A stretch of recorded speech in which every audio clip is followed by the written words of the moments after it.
But offensive linemen, really the tell is if the team is successful or the running game or the passing game, then you know they did pretty well. Because they're doing the stuff in combat, right? They're 2 feet away from their opposition. I just want them to protect the quarterback. That's the main thing. I think if you go back and look, there's definitely been some good players at that spot.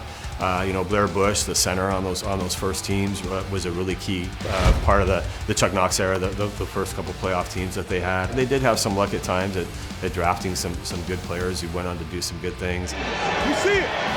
You see it! We're champions! Kind of easy to forget maybe the 2013 team had some injury issues, and one of the things they had to deal with there was Russell Okung got hurt early in that season. They had some moving pieces with that offensive line that year, having to start some different guys. But Max Unger was really the steadying force there on that line. Quarterback has a lot of responsibilities, and a lot of times if there's one guy on that offensive line who's going to share those responsibilities, it's the center. So I think Max Unger played a really important role here, and maybe one of the great ways to measure that is by how much he was missed when he left.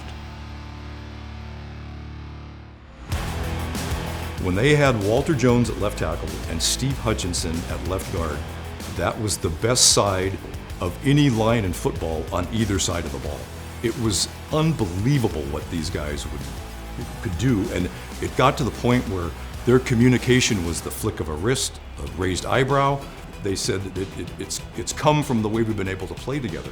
It's almost like we're the same guy. Spread them out, give the ball quickly, man these offensive linemen are loving this.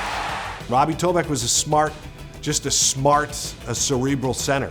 He made all the calls. As football fans know, that the center is the quarterback of that offensive line. That's what it's all about, man. That's what it's all about right now. Let's go. And the quarterback has to trust that person. Matt Hasselbeck and Robbie Tobeck had a tremendous relationship. You played your ass off today. Good job. You played your ass off. Chris Gray was that utility guy that, it felt like they were always, maybe they'll replace Chris Gray this year, and then he starts every game and he's on point the whole time. I think Steve Hutchinson was sort of the tough guy. And they'll open an alleyway. Hutch, number 76.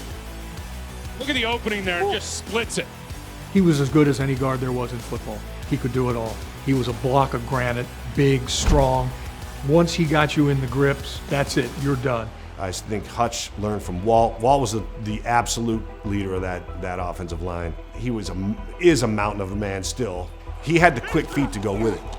And I think the thing that I loved about Walt was the stat I love is that he played 12 years in the NFL and he only had 9 holding penalties. And that tells you just how fast his feet are to get in position. He doesn't have to hold, doesn't have to cheat to grab his opponent.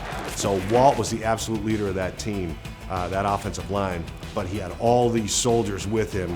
What a great push by that left side of the Seahawks offensive line. Everybody on that line, even the replacements, it was such a strong era for running play and for protecting Hasselbeck, and they made a Super Bowl. I would just laud that whole unit. Everything, there's like a 3 or 4 year period. Walter's over there, protecting on the left side, but everybody else, start to finish, game after game, gave Seattle great line play that let Sean do what he did and let Matt do what he did. Just across the board, there's not many lines in the history of the NFL that will match that one.